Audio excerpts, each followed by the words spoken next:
involved in today's, so this is the fourth annual rally that Epic has hosted here in Cuyahoga County. Obviously, we do it to bring the much needed awareness around this day, and not just this day, but the cases that are ongoing here in Cuyahoga County, which is an epicenter for wrongful convictions. My purpose, and my reasoning is because my husband is actually wrongfully incarcerated, factually innocent, and he has been since he was a child. He was convicted at 17 years old, at 36 years to life, for a crime he didn't even witness. We've known each other since we were younger. I came back in his life in about 2015, never realizing that I had the power to bring him home, and that's currently what we are doing. He currently has a motion filed here in Cuyahoga County, awaiting a judge ruling on his evidentiary hearing. Looks pretty promising, we hope. It's finally time to fix this injustice after 23 years. But the reason why I do this, honestly, is because a lot of families don't realize that there's help and there's a community out there of us that are really trying to, build a voting bloc, because that's what it's going to take.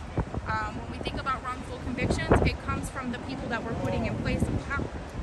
And those people are getting put in those places of power because of our votes. I feel we've been manipulated for so long that our votes don't matter.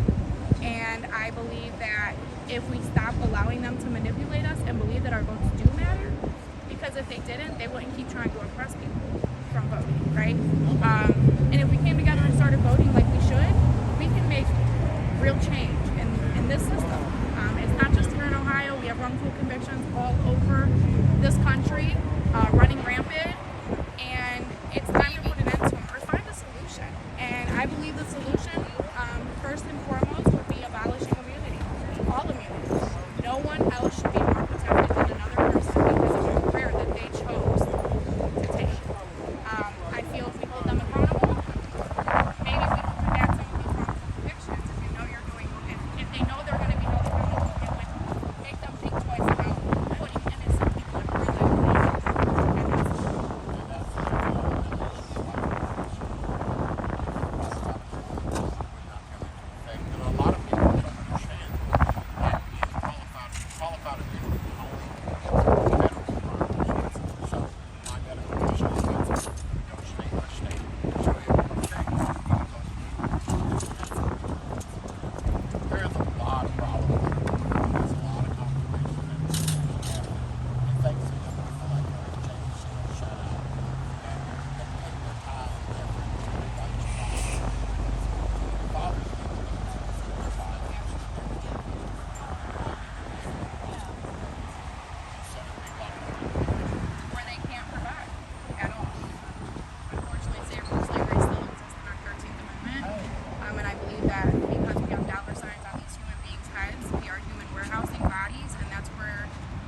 Incarceration came from. So as long as we continue allowing these things to partake, we're never going to be able to find a solution to combat these problems. Now, the first step would be obviously ending immunity, first and foremost, holding people that are in these places committing these crimes, because they're crimes. These people are committing crimes.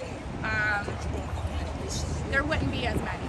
And if we didn't have a need to human warehouse bodies, there would be no need to constantly over-convict or wrongfully convict people.